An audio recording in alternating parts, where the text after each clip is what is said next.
Public provident fund. Public provident fund ಅಂದರೆ public provident fund ನಾವು ಯಾವ ರೀತಿ ಟ್ಯಾಕ್ಸ್ ಸೇವ್ ಮಾಡೋಕ್ಕೆ ಆ್ಯಂಡ್ ಲಾಂಗ್ ಟರ್ಮ್ ಇನ್ವೆಸ್ಟ್ಮೆಂಟ್ ಪ್ಲ್ಯಾನ್ಗೋಸ್ಕರ and in case of retirement ಪ್ಲ್ಯಾನ್ಗೋಸ್ಕರ ನಾವು ಈ ಪಬ್ಲಿಕ್ ಪ್ರಾವಿಡೆಂಟ್ ಫಂಡ್ನ ಓಪನ್ ಮಾಡ್ಬೋದು. ನನ್ನ ಹೆಸರು ಆದರ್ಶ್ ಭೋಸ್ಲೆ ಅಂತ. ಈ ವಿಡಿಯೋದಲ್ಲಿ ನಾನು ಈ PPT ಮುಖಾಂತರ complete information public provident fund ಬಗ್ಗೆ ನಾನು ಕವರ್ ಮಾಡಿದ್ದೇನೆ. ಈ ವಿಡಿಯೋದಲ್ಲಿ ನಾವು ಪಬ್ಲಿಕ್ ಪ್ರಾವಿಡೆಂಟ್ ಬಗ್ಗೆ ಕಂಪ್ಲೀಟ್ ಇನ್ಫಾರ್ಮೇಷನ್ ಈ ಕಂಟೆಂಟ್ಸಲ್ಲಿ ನೋಡೋಣ. ನಿಮಗೆ ಇಲ್ಲಿ ಕಂಟೆಂಟ್ಸ್ ತುಂಬ ಕಾಣ್ಬೋದು. ಬಿಕಾಸ್ ಆಫ್ ಕಂಪ್ಲೀಟ್ ಇನ್ಫಾರ್ಮೇಷನ್ ನೋಡೋದಕ್ಕೋಸ್ಕರ ನಾನು ಕಂಪ್ಲೀಟ್ ಕಂಟೆಂಟ್ಸ್ನಲ್ಲಿ ತೊಗೊಂಡಿದ್ದೀನಿ.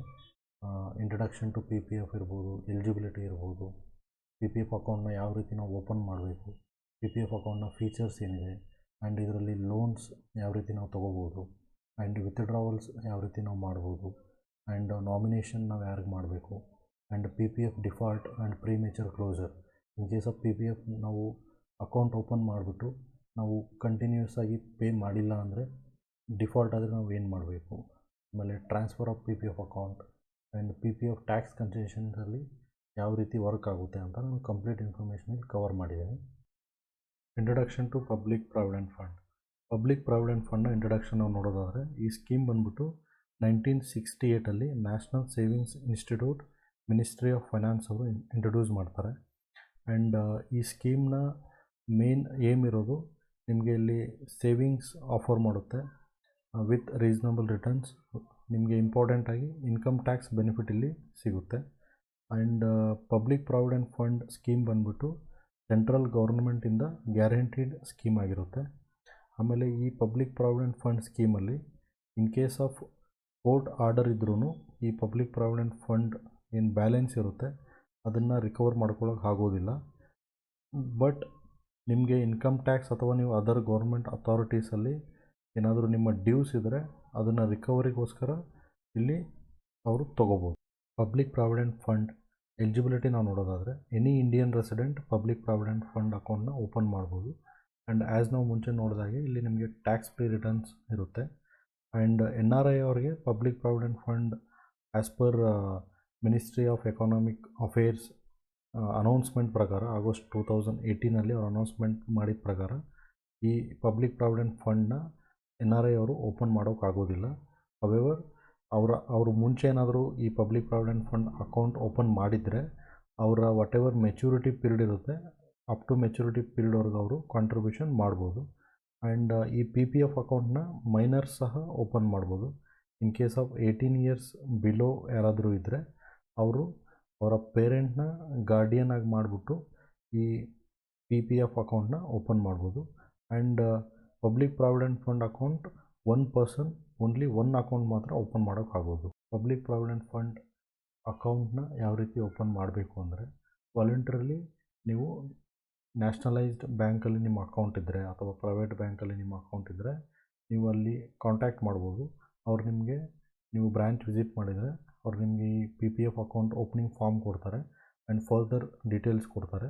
ನೀವು ಆ ಪ್ರೊಸೀಜರ್ ಫಾಲೋ ಅಪ್ ಮಾಡಿಬಿಟ್ಟು ನೀವು ಅಕೌಂಟ್ನ ಓಪನ್ ಮಾಡ್ಬೋದು. ಆ್ಯಂಡ್ ಮೇಜರ್ ಆಫ್ ಬ್ಯಾಂಕ್ಸ್ ನಿಮಗೆ ಆನ್ಲೈನ್ ಫೆಸಿಲಿಟಿ ಸಹ ಈ PPF ಅಕೌಂಟ್ ಓಪನ್ ಮಾಡೋಕ್ಕೆ ಕೊಡುತ್ತೆ. ಎಕ್ಸಾಂಪಲ್ ನಾನು ಆ್ಯಕ್ಸಿಸ್ ಬ್ಯಾಂಕಲ್ಲಿ ನಾನು ಈ PPF ಅಕೌಂಟ್ ಓಪನ್ ಮಾಡೋದು ನಾನು ನೋಡಿದ್ದೆ. ಆ್ಯಂಡ್ ಇಲ್ಲಿ ನೀವು ಈ PPF ಅಕೌಂಟ್ನ ಪೋಸ್ಟ್ ಆಫೀಸಲ್ಲಿ ಸಹ ಓಪನ್ ಮಾಡ್ಬೋದು. Post office near by post ಆಫೀಸಲ್ಲಿ ನೀವು ವಿಸಿಟ್ ಮಾಡಿದರೆ ಅವರು ವಾಟ್ ಎವರ್ ಪ್ರೊಸೀಜರ್ ಇದೆ ನಿಮಗೆ ಅವ್ರ ಪ್ರೊಸೀಜರ್ ತಿಳಿಸ್ಕೊಡ್ತಾರೆ. ಆ್ಯಂಡ್ ಅಕೌಂಟ್ಸ್ನ ಆನ್ ಬಿಹಾಫ್ ಆಫ್ ಏನು ಮೈನರ್ಸ್ ಇರ್ತಾರೆ ಆ ಅಕೌಂಟ್ಸ್ನ ಗಾರ್ಡಿಯನ್ ಓಪನ್ ಮಾಡಬೇಕಾಗುತ್ತೆ. ಪಬ್ಲಿಕ್ ಪ್ರಾವಿಡೆಂಟ್ ಫಂಡ್ ಫೀಚರ್ಸ್ ನೋಡೋದಾದರೆ ಈ ಪಬ್ಲಿಕ್ ಪ್ರಾವಿಡೆಂಟ್ ಫಂಡ್ ಅಕೌಂಟಲ್ಲಿ ನೀವು ಮಿನಿಮಮ್ 500 ರೂಪೀಸ್ ಇಯರ್ಲಿ ಡೆಪಾಸಿಟ್ ಮಾಡಬೇಕಾಗುತ್ತೆ. ಆ್ಯಂಡ್ ಮ್ಯಾಕ್ಸಿಮಮ್ ನೀವು ಅಪ್ ಟು 1,50,000ವರೆಗೂ ನೀವು ಡೆಪಾಸಿಟ್ ಮಾಡ್ಬೋದು. ಆ್ಯಂಡ್ ವೈಲ್ ನೀವು ಅಕೌಂಟ್ ಓಪನ್ ಮಾಡುವಾಗ ಆ್ಯಂಡ್ ಮಂತ್ಲಿ ನೀವು ಇಲ್ಲಿ ಎಷ್ಟು ಪೇ ಮಾಡ್ತೀರಾ ಅಂತ ಅದನ್ನು ಸಹ ನೀವಲ್ಲಿ ಮೆನ್ಷನ್ ಮಾಡ್ಬೋದು. ಆ್ಯಂಡ್ ಈ PPF ಅಕೌಂಟ್ ಇಂಟ್ರೆಸ್ಟ್ ನೋಡಿದ್ರೆ ಆ್ಯಸ್ ಆಫ್ ಏಪ್ರಿಲ್ 2020 7.1% ನಿಮಗೆ ಇಯರ್ಲಿ ಪೇ ಆಗಿದೆ. ಆ್ಯಂಡ್ ಇಲ್ಲಿ ನಿಮಗೆ ವಾಟ್ ಎವರ್ ಇಂಟ್ರೆಸ್ಟ್ ಬರುತ್ತೆ ಅದು ಇಂಟ್ರೆಸ್ಟ್ ಟ್ಯಾಕ್ಸಬಲ್ ಆಗಿರೋದಿಲ್ಲ. ಆ್ಯಂಡ್ PPF ಫುಲ್ ಬ್ಯಾಲೆನ್ಸ್ ಏನಿರುತ್ತೆ ಅದು ನೀವು ಓನ್ಲಿ ಮೆಚ್ಯೂರಿಟಿ ಟೈಮಲ್ಲಿ ಮಾತ್ರ ವಿಡ್ರಾ ಮಾಡ್ಬೋದು. ಆ್ಯಂಡ್ ವಾಟ್ ಎವರ್ ನೀವು ಇಂಟ್ರೆಸ್ಟ್ ಅರ್ನ್ ಮಾಡ್ತೀರಾ ಆ್ಯನ್ಯುವಲಿ ನಿಮಗೆ ಕ್ರೆಡಿಟ್ ಆಗುತ್ತೆ. ಪಬ್ಲಿಕ್ ಪ್ರಾವಿಡೆಂಟ್ ಫಂಡ್ ಸ್ಕೀಮಲ್ಲಿ ಲೋನ್ಸ್ ಬಗ್ಗೆ ನೋಡೋದಾದರೆ ಲೋನ್ ಫೆಸಿಲಿಟಿ ಬಂದ್ಬಿಟ್ಟು ನಿಮಗೆ 3rd ಇಯರಿಂದ 6th ಇಯರ್ವರೆಗೂ ಇರುತ್ತೆ. ಇಲ್ಲಿ ನಿಮಗೆ ಇಂಟ್ರೆಸ್ಟ್ ರೇಟ್ 1%ವರೆಗೂ ನಿಮಗೆ ಇಲ್ಲಿ ಇಂಟ್ರೆಸ್ಟ್ ರೇಟ್ ಚಾರ್ಜ್ ಮಾಡ್ತಾರೆ. ಆ್ಯಂಡ್ ಈ ಸ್ಕೀಮಲ್ಲಿ ಮುಂಚೆ 2019ನ ಮುಂಚೆ 2% ಇಂಟ್ರೆಸ್ಟ್ ರೇಟ್ ಇರ್ತಾಯಿತ್ತು. ಡಿಸೆಂಬರ್ 12, 2019 ಆದಮೇಲೆ ಇದನ್ನು 1% ಮಾಡಿರ್ತಾರೆ. ಇಲ್ಲಿ ನೀವು ಲೋನ್ಸ್ ಅಪ್ ಟು 25%ವರೆಗೂ ತೊಗೋಬೋದು. ವಾಟ್ ಎವರ್ ನಿಮ್ಮ ಪ್ರೀವಿಯಸ್ ಸೆಕೆಂಡ್ ಇಯರ್ ಬ್ಯಾಲೆನ್ಸ್ ಇರುತ್ತೆ ಅದರ 25% ನೀವು ಇಲ್ಲಿ ಲೋನ್ ತೊಗೋಬೋದು. ಆ್ಯಂಡ್ ನೀವು ಈ ವಿತ್ಡ್ರಾವಲ್ ಏನು ಮಾಡ್ಕೋತೀರಾ, ಈ ವಿತ್ಡ್ರಾವಲ್ ನೀವು 36th ಮಂತ್ ಒಳಗಡೆ ರೀಪೇ ಮಾಡಬೇಕು. ಆ್ಯಂಡ್ ನಿಮಗೆ ಇಲ್ಲಿ ಸೆಕೆಂಡ್ ಲೋನ್ಗೂ ಚಾನ್ಸ್ ಇರುತ್ತೆ. ಇನ್ ಕೇಸ್ ಆಫ್ 3rd ಇಯರಿಂದ 6th ಇಯರ್ವರೆಗೂ ನಿಮ್ಮ ಫಸ್ಟ್ ಲೋನ್ ಫುಲ್ಲಿ ರೀಪೇಡ್ ಆಗಿದ್ದರೆ ನಿಮಗೆ ಸೆಕೆಂಡ್ ಲೋನ್ ಸಿಗುತ್ತೆ. ಆ್ಯಂಡ್ ಇನ್ ಕೇಸ್ ಆಫ್ ನೀವು ವಿತ್ಡ್ರಾವಲ್ಗೆ ಎಲಿಜಿಬಲ್ ಆದರೆ ನಿಮ್ಗೆ ಯಾವುದೇ ಥರ ಲೋನ್ ಸಿಗೋದಿಲ್ಲ. ಆ್ಯಂಡ್ ಇನ್ ಕೇಸ್ ಆಫ್ ನಿಮ್ಮ ಅಕೌಂಟ್ ಡಿಸ್ಕಂಟಿನ್ಯೂ ಆಗಿದ್ದು ಅಥವಾ ಇನ್ಆ್ಯಕ್ಟಿವ್ ಇದ್ದರೆ ನಿಮಗೆ ಇಲ್ಲಿ ಯಾವುದೇ ಥರ ಲೋನ್ ಸಿಗೋದಿಲ್ಲ. ಪಬ್ಲಿಕ್ ಪ್ರಾವಿಡೆಂಟ್ ಫಂಡಲ್ಲಿ ವಿತ್ಡ್ರಾವಲ್ಗೆ ನೀವು ಒನ್ಸ್ ನಿಮ್ಮ 5 ಇಯರ್ಸ್ ಕಾಂಟ್ರಿಬ್ಯೂಷನ್ ಕಂಪ್ಲೀಟ್ ಆದಮೇಲೆ ನೀವು ಎಲಿಜಿಬಲ್ ಆಗ್ತೀರಾ. ಆ್ಯಂಡ್ ಈ ವಿತ್ಡ್ರಾವಲ್ಗೆ ನೀವು ಫಾರ್ಮ್ 2 ಅಪ್ಲಿಕೇಶನ್ನ ನಿಮ್ಮ ಬ್ರ್ಯಾಂಚಲ್ಲಿ ಸಬ್ಮಿಟ್ ಮಾಡಿ ನೀವು ವಿತ್ಡ್ರಾವಲ್ಗೆ ಅಪ್ಲೈ ಮಾಡ್ಬೋದು. ಆ್ಯಂಡ್ ಈ ವಿತ್ಡ್ರಾವಲ್ ಅಮೌಂಟ್ ಏನಿರುತ್ತೆ ನಿಮ್ಮ ಲಾಸ್ಟ್ ಇಯರ್ನ 50% ಎಕ್ಸಿಡ್ ಆಗಬಾರ್ದು. ಆ್ಯಂಡ್ ಇನ್ ಕೇಸ್ ಆಫ್ ಏನಾದರೂ ಲೋನ್ ಔಟ್ಸ್ಟ್ಯಾಂಡಿಂಗ್ ಇದ್ದರೆ, ನೀವು ಪ್ರೀವಿಯಸ್ಲಿ ಏನಾದರೂ ಲೋನ್ ತೊಗೊಂಡಿದ್ದರೆ ಅದು ವಿತ್ ಇಂಟ್ರೆಸ್ಟ್ ನೀವು ಪೇ ಮಾಡಬೇಕಾಗುತ್ತೆ. ಆಮೇಲೆ ನೀವು ವಿತ್ಡ್ರಾವಲ್ಗೆ ಎಲಿಜಿಬಲ್ ಆಗ್ತೀರಾ. ಈ ಫೆಸಿಲಿಟಿ ಓನ್ಲಿ ಒನ್ಸ್ ನಿಮಗೆ ಇಯರಲ್ಲಿ ಸಿಗುತ್ತೆ. And in case of account minors ಅಥವಾ ಅನ್ಸೌಂಡ್ ಮೈಂಡ್ ಅವ್ರ ಅಕೌಂಟ್ ಏನಾದರೂ ಆಗಿದ್ದರೆ ಅವ್ರ ಗಾರ್ಡಿಯನ್ ಅಪ್ಲೈ ಮಾಡಬೇಕಾಗುತ್ತೆ. ನಾಮಿನೇಷನಲ್ಲಿ ನೀವು 1 or more ಪೀಪಲ್ನ ನಾಮಿನೇಟ್ ಮಾಡ್ಬೋದು. ಒನ್ಸ್ ಅಕೌಂಟ್ ಓಪನ್ ಮಾಡುವಾಗ ನೀವು ಈ ಪ್ರಾಸೆಸ್ನ ಮಾಡಬೇಕಾಗುತ್ತೆ. ಇನ್ ಕೇಸ್ ಆಫ್ ನೀವು 2 ಅಥವಾ 3 ಪೀಪಲ್ನ ನಾಮಿನೇಟ್ ಮಾಡಿದರೆ ನೀವು ಅವ್ರಿಗೆ ಎಷ್ಟು ಶೇರ್ಸ್ ಅಪ್ಲಿಕೇಬಲ್ ಆಗಬೇಕು ಅಂತಲೂ ನೀವು ಅಲ್ಲಿ ಪರ್ಸೆಂಟೇಜ್ ವೈಸ್ ನೀವು ನಾಮಿನೇಟಲ್ಲಿ ಅಪ್ಲಿಕೇಶನ್ ಫಾರ್ಮಲ್ಲಿ ಫಿಲ್ ಮಾಡ್ಬೋದು. PPF ಡಿಫಾಲ್ಟ್ಸಲ್ಲಿ ಇನ್ ಕೇಸ್ ಆಫ್ ಏನಾದರೂ ನೀವು ಮಿನಿಮಮ್ ಕಾಂಟ್ರಿಬ್ಯೂಷನ್ ಇಯರ್ಲಿ ಮಾಡಿಲ್ಲ ಅಂದರೆ ನಿಮ್ಮ ಅಕೌಂಟ್ ಡಿಆಕ್ಟಿವೇಟ್ ಆಗುತ್ತೆ. ನಿಮ್ಮ ಅಕೌಂಟ್ ಮತ್ತೆ ರಿಯಾಕ್ಟಿವೇಟ್ ಮಾಡ್ಕೊಳ್ಳೋಕ್ಕೆ ನೀವು 50 ರೂಪೀಸ್ ಪೆನಾಲ್ಟಿ ಪೇ ಮಾಡಬೇಕಾಗುತ್ತೆ. ವಾಟ್ ಎವರ್ ನಿಮ್ಮ ಅಕೌಂಟ್ ಎಷ್ಟು ಇಯರ್ಸ್ಗೆ ಇನ್ಆ್ಯಕ್ಟಿವ್ ಇತ್ತು ಅಷ್ಟು ಇಯರ್ಸ್ಗೆ ನೀವು 50 ರೂಪೀಸ್ ಪೆನಾಲ್ಟಿ ಪೇ ಮಾಡಬೇಕಾಗುತ್ತೆ. ವಿತ್ ನಿಮ್ಮ ಮಿನಿಮಮ್ ಕಾಂಟ್ರಿಬ್ಯೂಷನ್ ಇಯರ್ಲಿ 500 ರೂಪೀಸ್ ನೀವು ಪೇ ಮಾಡಬೇಕಾಗುತ್ತೆ.